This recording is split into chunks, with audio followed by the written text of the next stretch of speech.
छत्रपती संभाजीनगर जिल्ह्यातील गंगापूर तालुक्यातील संजरपूर शिवारात महापारेषणच्या 400 केव्ही एकतुनी बाभळेश्वर विद्युत वाहिनी प्रकल्पांतर्गत उभारण्यात आलेल्या मनोऱ्याखालील वाढलेल्या झाडांची तोड करण्याचे काम सुरू होते।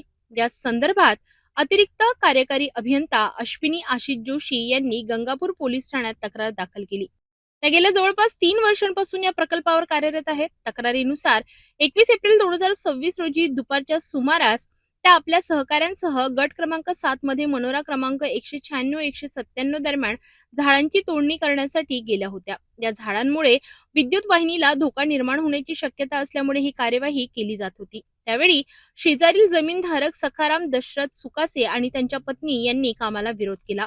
शासकीय काम असल्याचे सांगूनही त्यांनी अडथळा आणल्याचा आरोप आहे।